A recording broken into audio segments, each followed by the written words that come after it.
Hello guys. അപ്പോൾ നമ്മുടെ ADM Naveen ബാബുവിന്റെ കേസുമായിട്ട് ബന്ധപ്പെട്ടുള്ള കോൺട്രവേഴ്സീസ് ഒരിക്കലും അവസാനിക്കുന്നില്ല.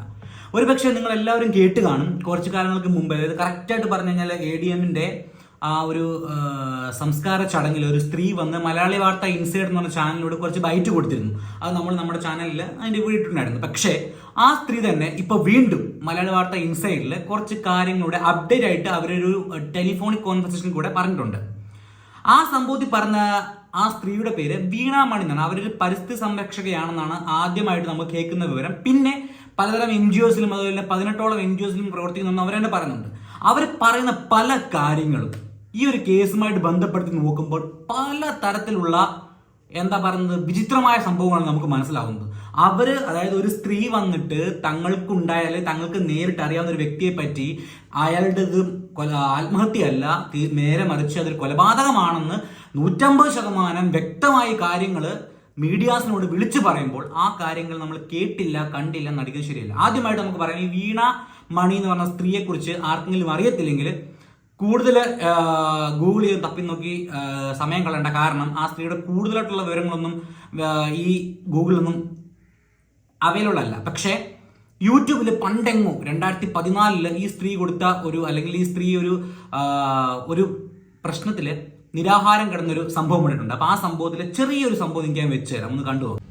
മണൽ മാഫിയക്കെതിരായി സമരം നടത്തിയ ജസീറയ്ക്ക് പിന്നാലെ കണ്ണൂർ കളക്ടറേറ്റിന് മുന്നിൽ മറ്റൊരു പരിസ്ഥിതി പ്രവർത്തക കൂടി നിരാഹാര സമരം തുടങ്ങി.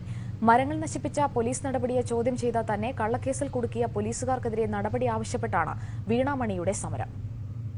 10 വർഷമായി കണ്ണൂരിലെ പരിസ്ഥിതി പ്രവർത്തന രംഗത്ത് സജീവമാണ് വീണാമണി. ഇതിനിടയിൽ ഇവർ നിരവധിയായ തണൽ മരങ്ങൾ വിവിധയിടങ്ങളിലായി വെച്ചുപിടിപ്പിച്ചിട്ടുണ്ട്. ഇരിക്കൂർ പോലീസ് സ്റ്റേഷന് മുന്നിലും ഇത്തരത്തിൽ വർഷങ്ങൾക്ക് മുൻപ് വീണാമണി തണൽ മരം വെച്ചുപിടിപ്പിച്ചിരുന്നു. ഈ മരം പോലീസുകാർ കത്തിച്ചു കളയുന്നത് കണ്ടായിരുന്നു ഇവർ പോലീസ് സ്റ്റേഷനിലെത്തിയത്.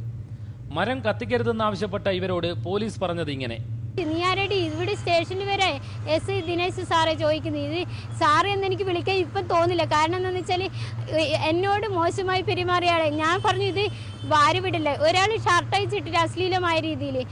അന്ന് ഞായറാഴ്ച ആയിരുന്നു, വനിതാ ഹെൽപ്പ് ഡെസ്ക് അവിടെ ഇല്ല, അവർ മദ്യപിച്ചിട്ടുണ്ടായിരുന്നു എല്ലാവരും. SIയുടെ നടപടിയെ ചോദ്യം ചെയ്ത വീണാമണിക്കെതിരെ ഇവർ കൃത്യനിർവഹണം തടസ്സപ്പെടുത്തിയതിന് ജാമ്യമില്ലാ വകുപ്പ് പ്രകാരം കേസെടുക്കുകയും ചെയ്തത്രേ.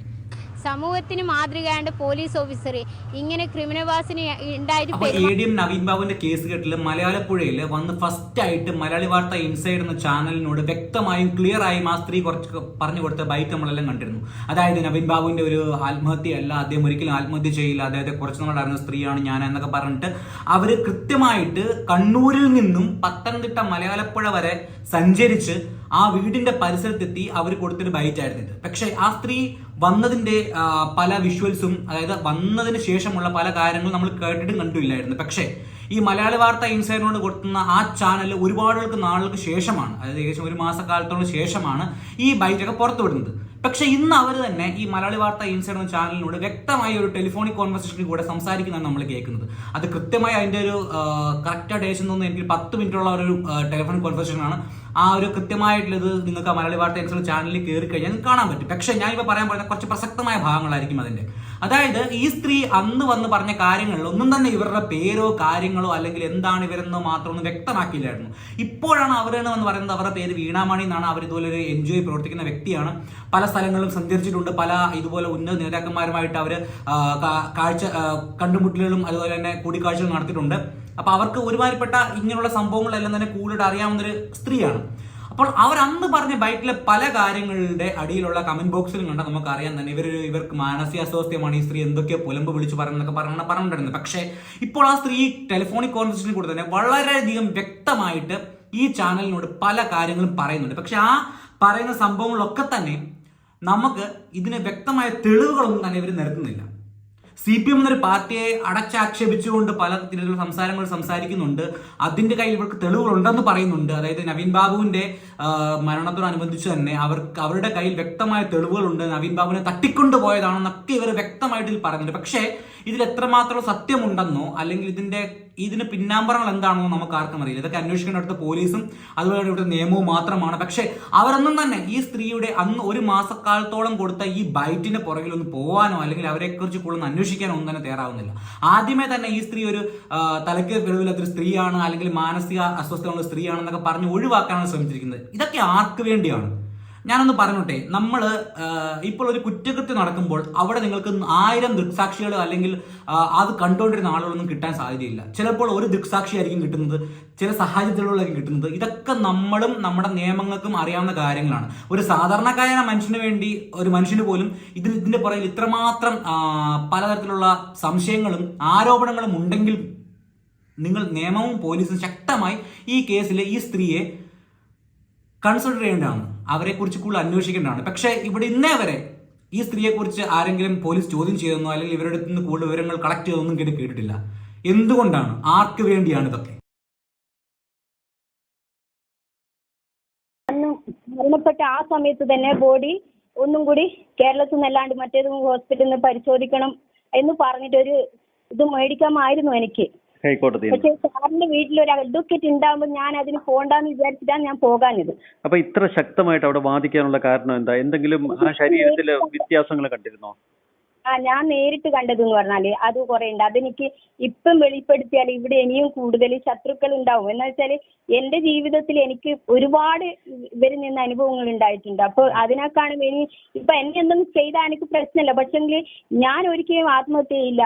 ഇതിനകത്ത് വരുന്ന വിഷയം എന്താണെന്നറിയോ?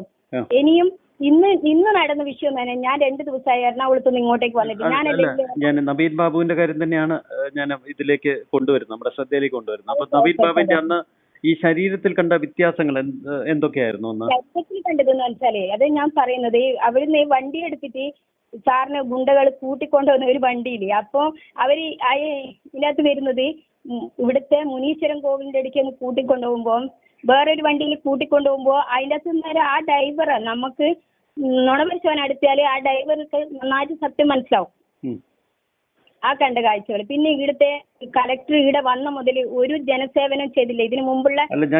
നമ്മൾ കണ്ടോ ഈ നവീൻ ബാബുവിനെ കൊണ്ടുപോകുന്നു? എന്തോ കണ്ടതാ ഞാൻ പറഞ്ഞത് സംഭവം. അപ്പൊ മുനീശ്വരൻ കോവിലിന്റെ മുന്നിൽ നിന്ന് ഗുണ്ടകൾ കൊണ്ടുപോകുന്ന കണ്ടു നമ്മള്. അതെ അതെ അതെ. അപ്പൊ അതിന്റെ അകത്ത് വേറെ വണ്ടിയിൽ ഇങ്ങനെ ഇതാക്കിയിട്ട് കൊണ്ടുപോകുമ്പോ സംഭവം ഇതിന്റെ അകത്ത് വരുന്നത് എന്താന്ന് വെച്ചാൽ ഈ ഞാൻ പറഞ്ഞതിനേക്കാളും നമ്മുടെ കണ്ണൂരിന്റെ 2 ജഡ്ജിമാരാണ് അവിടുത്തെ ബെഞ്ചിലിരിക്കുന്നത് നവീൻ സാറിന്റെ കേസുമായി ബന്ധപ്പെട്ടിട്ട്.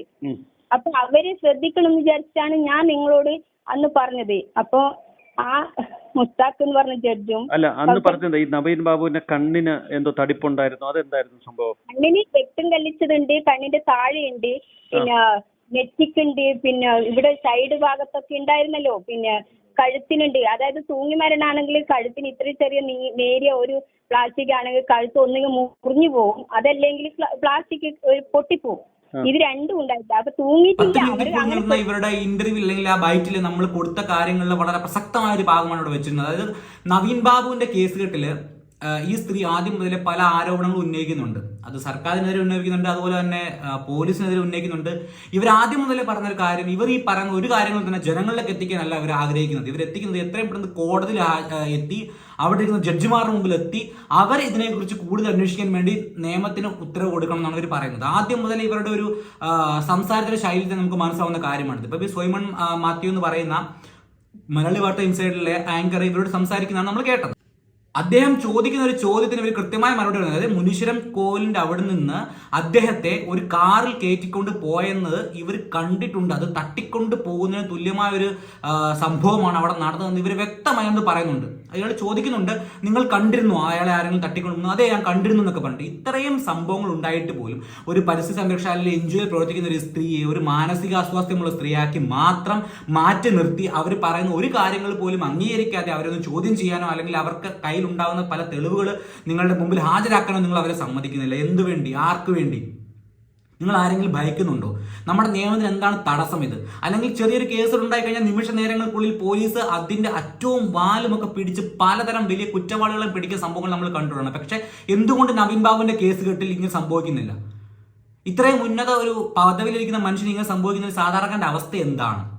ആ ഡ്രൈവർമാരെ ചോദ്യം ചെയ്യാനോ അതുപോലെ തന്നെ ഇവരുടെ കാര്യം എടുത്തൊന്ന് പരിഗണിക്കാനോ ഒന്നും ഞാൻ തയ്യാറാവുന്നില്ല. കാരണം അദ്ദേഹത്തിന്റെ മരണം ഇപ്പോഴും ഒരു കോൺട്രവേഴ്സിയായി തുടങ്ങുന്ന സമയത്ത് PP ദിവ്യ എന്ന് പറയുന്ന ആ ഒരു സ്ത്രീയെ ഇവർ ഡെമ്മിയായിട്ടാണ് നിയമത്തിന് മുമ്പിൽ ഇട്ടുകൊടുത്തെന്ന് ഇവർ പറഞ്ഞ സമയത്ത്, ഇത്ര കറക്റ്റോടും കറേജോടും കൂടി ഇവർ സംസാരിക്കുന്ന സമയത്ത് എന്തുകൊണ്ട് നിങ്ങൾ ആരും തന്നെ ഇവരെ കൂടുതലായിട്ട് പരിഗണിക്കുന്നില്ല?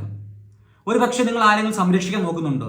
ഇത് നമ്മുടെ സർക്കാർ തന്നെ മറുപടി പറയണം. കാരണം അവരുടെ മുഖത്തേൽക്കുന്ന ഒരു ചാട്ടവാർ അടിപൊളിയാണ് എനിക്ക് തോന്നുന്ന സംഭവം എന്ന് വെച്ച് കഴിഞ്ഞാൽ. കാരണം ഇതിന്റെ വ്യക്തമായ മറുപടി അവർ നൽകിയില്ലെങ്കിൽ ജനങ്ങൾ ഇതിനെതിരെ പ്രതിഷേധിക്കുമെന്നും കൂടുതൽ സോഷ്യൽ മീഡിയാസും മറ്റ് ചാനലുകളും ഇതെടുത്ത് തൂത്തുവാരി അലക്കുമെന്ന് ഇവർക്കറിയാം. അതുകൊണ്ട് തന്നെ എത്രയും പെട്ടെന്ന് ഈ സ്ത്രീ പറയുന്ന പല കാര്യങ്ങളുടെയും എന്താ പറയുക നിജസ്ഥിതി എന്താണെന്ന് അറിയുവാനും ഇവരെക്കുറിച്ച് കൂടുതൽ അറിയുവാനും, ഇവർക്ക് അഥവാ എന്തെങ്കിലും പ്രശ്നമുള്ള സ്ത്രീ ആണെങ്കിൽ തന്നെ പലരും ഉന്നയിച്ചതുപോലെ ഇവർക്ക് മാനസിക അസ്വസ്ഥമുള്ള സ്ത്രീയാണെങ്കിൽ തന്നെ കൃത്യമായ മെഡിക്കൽ റിപ്പോർട്ട് ഉൾപ്പെടെ ഹാജരാക്കണം. അതല്ല ഒരു സ്ത്രീ കണ്ണൂരിൽ നിന്നും പത്തനംതിട്ട വരെ വന്ന് ഇതിന് പുറകിൽ വന്ന് അയാളുടെ വീട്ടിൽ എത്തി സ്വന്തം അനിയൻ, അയാളുടെ സ്വന്തം അനിയൻ, അതായത് നവീൻ ബാബു എന്ന് പറഞ്ഞ അദ്ദേഹത്തിന്റെ സ്വന്തം അനിയൻ ഒരു വക്കീലാണെന്ന് അറിഞ്ഞുകൊണ്ട് മാത്രം ഹൈക്കോടതിയിൽ നിന്ന് അപ്പീലൊന്നും വാങ്ങാതെ അല്ലെങ്കിൽ ഈ കേസിന് പുറകെ പോകാതെ അദ്ദേഹത്തെ ഏൽപ്പിച്ചുകൊണ്ട് പോകാൻ മാത്രം സന്നദ്ധയായി വന്ന സ്ത്രീ അവിടെ കൊടുത്ത ഇത്രയും കാര്യങ്ങൾ ആരെയും ഭയക്കാതെ തൻ്റെ കയ്യിൽ തെളിവുകളുണ്ട്, കാര്യങ്ങളുണ്ട്. അവർ പറയുന്നുണ്ട് ഞാൻ പല തെളിവുകളും മുമ്പോട്ട് ഇടാൻ തയ്യാറാണ്, പക്ഷേ എനിക്ക് പലരെയും പേടിയാണെന്നൊക്കെ. അങ്ങനെ ഒരു കറേജോട് കൂടി നിങ്ങളുടെ മുമ്പിൽ വന്നിരിക്കുന്ന ഈ ഒരു സ്ത്രീ പറഞ്ഞ കാര്യങ്ങൾ കേൾക്കാനോ അല്ലെങ്കിൽ അതിന്റെ നിജസ്ഥിതി എന്തെന്ന് അറിയാനോ നമ്മുടെ പോലീസ് എന്തുകൊണ്ട് ശ്രമിക്കുന്നില്ല? അപ്പോൾ വീണ്ടും നവീൻ ബാബുവിന്റെ കേസിന്റെ കുരുക്ക് വീണ്ടും വീണ്ടും മുറുകിക്കൊണ്ടിരിക്കുകയാണ്. ഇത് അടിക്കും തോറും കുറുക്ക് മുറുകുന്ന ഒരു കേസാണെന്ന് എനിക്ക് പറയാനുള്ളൂ. എന്തായാലും കണ്ടറിയാം. കുറച്ച് മണിക്കൂറുകൾക്ക് മുമ്പേ കേരള മലയാളി വാർത്ത ഇൻസൈഡ് എന്ന് പറഞ്ഞ ചാനലിൽ വന്ന ഒരു ബൈറ്റാണിത്. എന്തായാലും അതിനുശേഷം നമ്മുടെ സർക്കാരിന്റെ ഭാഗത്തുനിന്നും നമ്മുടെ പോലീസിന്റെ ഭാഗത്തുനിന്നും നടപടി ഉണ്ടാകും നമുക്ക് നോക്കാം. കൃത്യമായ മേൽവിലാസവും ഐഡന്റിറ്റിയും എല്ലാം കൊണ്ട് ആ സ്ത്രീ നിങ്ങളുടെ മുമ്പിൽ വന്നിരിക്കുന്ന സമയത്ത് പോലും നിങ്ങൾക്കൊന്നും ചെയ്യാൻ കഴിയുന്നില്ലെങ്കിൽ അതുപോലെ തന്നെ ഈ സ്ത്രീ പറഞ്ഞ കുറച്ച് പ്രസക്ത ഭാഗങ്ങളും ഞാൻ ഈ വീഡിയോയുടെ പുറകിൽ വെക്കുന്നുണ്ട്. താല്പര്യമുള്ളവർക്ക് കാണാം, അല്ലെങ്കിൽ ആ ചാനൽ തന്നെ പോയിട്ട് നിങ്ങൾക്ക് മുഴുവൻ കാര്യങ്ങളും കണ്ടറിയാവുന്നതാണ്. ഒരു എത്ര പൈസ ഞാൻ സ്വന്തമായിട്ട് കൊടുത്തിട്ടാണോ അഡ്വക്കേറ്റിന്റെ അടുക്ക വരുന്നത്? അവിടെ മരിച്ച വീട്ടിൽ ഒരു മാനസിക രോഗിക്ക് എങ്ങനെ വരാൻ പറ്റും? അപ്പൊ സത്യം വിളിച്ചു പറഞ്ഞ വീണാമണി അവർ മാനസിക രോഗിയാക്കി എന്നാണോ വീണാമണി പറയുന്നത്? അല്ല, അങ്ങനെയല്ലേ ഇവിടുത്തെ പാർട്ടിക്കാർ അവിടുത്തെ മറുപടി കൊടുത്തത്. അതുകൊണ്ടല്ലേ ഇവിടുത്തെ ഞാൻ നേരത്തെ പറഞ്ഞല്ലോ വേണുഗോപാൽ എന്ന് പറഞ്ഞ ആ പോലീസ് ഓഫീസർ, ഇയാൾ ഇവിടെ പയ്യന്നൂരാണ് സ്വദേശം, ജനിച്ചു വളർന്നത്. അയാൾ CI ആയ മുതൽ അയാൾ ഒരു അഡ്വക്കേറ്റ് ആയിരുന്നു. അയാൾ മംഗലാപുരത്ത് ഏതോ അവിടുത്തെ കോളേജിൽ നിന്നാണ് LLB എടുത്തിന്. അനക്ക് എല്ലാവരും ഇവിടുത്തെ കേരളത്തിന്റെ എല്ലാ മന്ത്രിമാരുടെയും എല്ലാ പോലീസ് ഓഫീസറെയും എല്ലാവരും കാര്യങ്ങൾ മുഴുവൻ എനിക്കറിയാം. ഞാൻ കള്ളത്തരം പറയില്ല. ഞാൻ എല്ലാ ADGPന്റെ അടുക്ക പോകേണ്ടി വന്ന അവിടെയും പോവാറുണ്ട്. ഒറ്റയ്ക്ക് ഞാൻ പോവും. ഞാനൊരു പൊതുപ്രവർത്തക. അന്നെ എന്തെങ്കിലും ചെയ്യാൻ നോക്കിയാൽ ഇവർ പലവട്ടം എൻ്റെ വായി ഷോക്ക് എന്നതിനെ ഓർമ്മ നഷ്ടപ്പെടുത്താൻ നോക്കിയിട്ടുണ്ട്. അവിടുന്ന് ഞാൻ തിരിച്ചു വരണമെങ്കിൽ ഇവരെ പോലെയല്ല ഞാനൊരു പൊതുപ്രവർത്തക ആയതുകൊണ്ട് എന്നെ രക്ഷിക്കാൻ അവിടുത്തേക്ക് പല ആൾക്കാർ എത്തുന്നത് കൊണ്ട് ഞാൻ തിരുവനന്തപുരം മെഡിക്കൽ കോളേജിൽ എന്നെ വായിൽ ഷോക്ക് തരാൻ ഇവർ നോക്കിയിട്ടുണ്ട്, ഈ CPM പ്രവർത്തകര്. അതുകൊണ്ടാണ് ഞാൻ വിളിച്ചു പറയുന്നത്. ഇത് അവിടുന്ന് രക്ഷപ്പെട്ടുവെങ്കിൽ എനിക്ക് സപ്പോർട്ട് ചെയ്യാൻ അവിടെ ആൾക്കാരുണ്ട്. ഞാൻ ഈ CPMനെതിരായിട്ടില്ല. ഞാൻ പറഞ്ഞല്ലോ, എനിക്ക് നല്ലൊരു സാറാണ് നവീൻ സാറ്. അവരെ പോലുള്ള ഇവിടെ നടന്നത് തളിപ്പറമ്പിൽ 2 മരണം നടന്നിട്ടുണ്ട്, പുന്നാട് 1 മരണം നടന്നിട്ടുണ്ട്. തൂങ്ങി മരണം എന്ന് പറഞ്ഞ് എഴുതി, പക്ഷെ അതൊക്കെ ആത്മഹത്യയല്ല, കൊന്നു കെട്ടി തൂക്കിയതാ. ഇവിടെ വേറെ ഗോവിന്ദൻ മാഷ മോന്റെയും നമ്പർ പരിശോധിച്ചാൽ ഇതിന്റെ വലിയ തെളിവുകൾ കിട്ടും. ശ്യാമളേച്ചി എന്ന് പറഞ്ഞ ആ വൈഫിന്റെ നമ്പർ പരിശോധിച്ചാൽ അതിനേക്കാണ്. ഇവിടെ ദിവ്യ വെറും ഒരു ഡെമ്മി മാത്രം. പിന്നെ ഇനി എന്നെ പറ്റി അറിയാൻ എനിക്ക് അനീഷ് കുമാർ സാർ, വഞ്ചൂർ കോടതിയിലെ അനീഷ് കുമാർ സാർ ജഡ്ജ് മജിസ്ട്രേറ്റിനോട് ചോദിച്ചാൽ മതി. എന്നെ പറ്റി ശരിക്കും പറയും, ഈ പോലീസ് ചെയ്ത ചതികള്, ഇവിടുത്തെ പാർട്ടിക്കാരും ചെയ്ത ചതികളിൽ ഞാൻ എങ്ങനെ. വീണാമണി ഇത്തരം സത്യങ്ങൾ വിളിച്ചു പറയാൻ ശ്രമിക്കുന്നത് കൊണ്ട് ഉണ്ടാവുന്ന പ്രശ്നങ്ങളാണോ? അല്ല, അത് അവര് ഇന്ന് സംഭവിച്ചെന്താണെന്നറിയോ? ഞാൻ അവിടുന്ന് സാർ നേരത്തെ വിളിച്ചപ്പോൾ ADMന്റെ മരണവുമായി ബന്ധപ്പെട്ട് വിളിച്ചപ്പോൾ ശശിന്റെ ബന്ധു, അതായത് മുത്തച്ഛന്റെ മോനെങ്ങാനുണ്ട്, ഒരു VP വിജയൻ എന്ന് പറഞ്ഞിട്ട് ഒരുത്തനുണ്ട്. അപ്പൊ അയാൾ എന്നെ അവിടുന്ന് വടിയെടുത്തിട്ട് അവര് ഒരു ഇരുമ്പിന്റെ ഒരു വടിയുണ്ട്, അതെടുത്തിട്ട് അടിക്കാൻ നോക്കി. ഞാൻ പറഞ്ഞു ഭാര്യനെ പോയി അടിച്ചോ, എന്നെ അടിച്ചിട്ട് കാര്യമില്ല. ഒരു പെണ്ണിനെ അടിക്കുന്നുണ്ടെങ്കിൽ അത് അവർ ധീരമായതുകൊണ്ടാണ്. ധീരമായിട്ടാണെങ്കിൽ അവർ കൊന്നതല്ല, തൂങ്ങി മരിച്ചാണെങ്കിൽ തെളിയിക്കേണ്ടത് എങ്ങനെയാണെന്നറിയാം. നാർക്കോട്ടിക്സ് ചെയ്തിട്ട് ഞാൻ വെല്ലുവിളിക്കുന്നത് കലക്ടറോട് പറയുന്നു, കലക്ടർ ഇതിന് ഉത്തരവുണ്ട്. ADMന്റെ ഭാര്യ ഇതിന്റെ ഒരു നിരപരാധിയായ ഒരു പാവം ഒരു മേഡത്തിനാണ് അവർ വിധവയാക്കിയത്. അവർ തീർച്ചയായിട്ടും അവരുടെ മനസ്സിന്റെ ജ്വാലയിൽ നിങ്ങൾക്ക് കണ്ടോ. ഞാൻ മലയാള ദേവിക്ക് അവിടെ പൊങ്കാല സമർപ്പിച്ചു നേർച്ച നടന്നിട്ടാ വന്നത്. ഇതിന്റെ സത്യം അറിയും ജഡ്ജി, എപ്പോഴും അറിയും. കാരണം കണ്ണൂരിലെ 2 ജഡ്ജിമാരാണ് ഇവിടുത്തെ അഡ്വക്കേറ്റ് ആയിരുന്നു ആ ജഡ്ജിമാർ ഇതറിയണം. ഇതിന്റെ അറിയാൻ വേണ്ടിയിട്ടാണ് ഞാൻ ഇത് കൊടുത്തത്. അവിടുത്തെ ബെഞ്ചിലെ 2 ജഡ്ജിമാർ ഇവിടുത്തെ അഡ്വക്കേറ്റ് ആയിരുന്നു. നവീൻ ബാബു സാറിനെ കൊന്നു എന്ന് തന്നെ വീണാമണി വിശ്വസിക്കുന്നു ഇപ്പോഴും പൂർണ്ണമായിട്ടും, അല്ലേ? ഗുണ്ടകളെ പിടിച്ച് കൊണ്ടുപോയി. അല്ലാന്നുണ്ടെങ്കിൽ ഇവർക്ക് എന്താ ഇവിടുത്തെ കളക്ടർ ഒരു നുണ പരിശോധന നടത്തിയിട്ട് അയാൾ എല്ലാന്നുണ്ടെങ്കിൽ തെളിയിക്കട്ടെ. ഞാൻ അതിനുശേഷം സുപ്രീം കോടതിയിൽ പോയി. കാരണം എന്റെ ജീവൻ അപകടത്തിലാകാതിരിക്കാൻ ഞാൻ സുപ്രീം കോടതിയിൽ പോയി. വന്നതിന് ശേഷം നവീൻ സാറിന്റെ വീട്ടിൽ 3 ദിവസം മുമ്പ് പോന്നു. എന്നിട്ട് വൈഫിനോട് ഞാൻ സംസാരിച്ചു, അഡ്വക്കേറ്റിനോട് പറഞ്ഞു, നിങ്ങളാണ് മരണപ്പെട്ടതെങ്കിൽ ഞാൻ നിങ്ങളുടെ വാർത്തയാണ് ഏട്ടനോട്, അതായത് നവീൻ സാറിനോട് പറഞ്ഞിട്ടുണ്ടെങ്കിൽ എന്റെ വാക്കുകളാ സാർ എടുക്കുക. കാരണം എനിക്ക് ഒരാളെ മനഃശാസ്ത്രപരമായിട്ട് നന്നായിട്ട് പെട്ടെന്ന് മനസ്സിലാവും. ഈ സത്യം തുറന്നു പറഞ്ഞതിൽ പിന്നെ എന്തെങ്കിലും ജീവനിൽ ഭയം ഉണ്ടോ? എനിക്ക് ഭയമില്ല സാറേ. എനിക്ക് എന്നെ കൊല്ലാൻ നോക്കിയിട്ടല്ല ഞാൻ രക്ഷപ്പെട്ട ഒരു വ്യക്തിയാ. ഞാൻ പറഞ്ഞല്ലോ, ഞാൻ എവിടെ പോകുന്നുണ്ടെങ്കിലും എന്റെ കയ്യിൽ തന്നെ ഒരു പെൻ ക്യാമറ ഉണ്ട്. എന്റെ വീട്ടിൽ ക്യാമറ ഉണ്ടായിരുന്നു. അതൊക്കെ അവരിതാക്കിയിട്ട് ഞാനിപ്പോൾ എൻ്റെ വീട്ടിൽ പോകാറില്ല. കാരണം എന്ന് വെച്ചാൽ ഞാനിപ്പോൾ എല്ലാ സ്ഥലത്തും ക്യാമറയുള്ള സ്ഥലത്തേ നിൽക്കും. എന്തെങ്കിലും ഒരു ഇതുണ്ടെങ്കിൽ ഇവർ കാണാത്ത ഇതിൽ എൻ്റെ അടുക്ക് ഒരു രഹസ്യ ക്യാമറ ഉണ്ട്. കാരണം ജീവിക്കണ്ടേ എനിക്ക്. ഇവരെ പോലെ വിഡ്ഢികളല്ലല്ലോ എനിക്ക് തിരിച്ചറിവുണ്ട്. ഇവർ വലിയ എന്നുവെച്ചാൽ ഇവിടെ ഭരിക്കുന്ന ഇപ്പോൾ CPM അല്ല, ഗുണ്ടകളാ. തീർച്ചയായിട്ടും. മറ്റെന്തെങ്കിലും ഉണ്ടോ നമുക്ക് പ്രേക്ഷകരോടൊക്കെ പറയാനായിട്ട്? ജനങ്ങളോടല്ല, എനിക്ക് ആ 2 ജഡ്ജും കണ്ണൂരിന്റെ ബെഞ്ച് ജഡ്ജാണ്. കണ്ണൂരിലെ അഡ്വക്കേറ്റ് ആയിരുന്നു അവരോട് കാല് പിടിച്ച് അപേക്ഷിക്കുന്നത്, അവർക്കുണ്ട് മക്കള്. ഇതിന് ഒരു ഉത്തരം നാർക്കോ ടെസ്റ്റ് അവരാരും വിടില്ല. നുണപരിശോധന നടത്താൻ തെറ്റെയ്തവര്. പക്ഷേ ഇതിന്റെ ഒരു അഭയ കേസ് പോലെ ആക്കാതെ പെട്ടെന്ന് തന്നെ ഇതിന്റെ നുണപരിശോധന നടത്തി ഇത് സത്യം ലോകത്തെ അറിയിക്കണം. കാരണം ഇനി മറ്റൊരു ഉദ്യോഗസ്ഥൻ ഇത് മരണപ്പെടരുത്. ഇനി ഒരു ഉദ്യോഗസ്ഥനും ഒരു സാധാരണക്കാർക്കും ഇങ്ങനത്തെ ഒരു അവസ്ഥ ഇനി ഉണ്ടാവാൻ പാടില്ല. അതാണ് കാല് പിടിച്ചിട്ട് ജഡ്ജിമാരോട് അപേക്ഷിക്കാനുള്ളത്. സമൂഹം എന്താണെന്ന് വെച്ചാൽ സമൂഹം ഇതൊന്നും മിണ്ടുന്നില്ല. കാരണം പേടി, അവര് കൊല്ലുവോ, നമ്മൾ പ്രതികരിച്ചാൽ കൊല്ലുവോ എന്നുള്ള പേടി കൊണ്ടാണ്. കാരണം എന്ന് വെച്ചാൽ ഇവിടുത്തെ കണ്ണൂരിന്റെ രാഷ്ട്രീയമൊന്നും ഇവിടുത്തെ മലയാളപ്പുഴയിലെ ആ പാവം ആ ജഡ്ജി നമ്മുടെ ADMന്റെ വൈഫിന് അറിയില്ല. അവര് മിഞ്ഞാന്ന് വിളിച്ചിട്ട് എന്നോട് പറയുന്നത് ഇങ്ങനെ അബദ്ധം പറ്റിപ്പോയി. ഞാൻ പറഞ്ഞു, അന്ന് ഞാൻ പറഞ്ഞതായിരുന്നില്ലേ, ഒന്ന് പരിശോധിച്ചിരുന്നെങ്കിൽ ഇതിന്റെയൊക്കെ അവസ്ഥ വരും. അവിടെ AD മുറിപ്പാടുണ്ട്. ഞാൻ അതെല്ലാം പറഞ്ഞു കൊടുത്തു. പോസ്റ്റ്മോർട്ടം ചെയ്തില്ല. ലാസ്റ്റ് ADMന്റെ വൈഫ് ഉമ്മം കൊടുക്കുന്ന ആ സന്ദർഭങ്ങളിൽ കീറി മുറിച്ച് ശസ്ത്രക്രിയ ചെയ്തതുണ്ടെങ്കിൽ അത് ചാനലിൽ നിങ്ങളൊന്നും കൂടി ആ ചാനലൊന്ന് പരിശോധിക്കുക. അപ്പോഴും മനസ്സിലാവും സാറിനെ ഒന്നും തൊട്ടിട്ടില്ല. അതൊക്കെയാണ്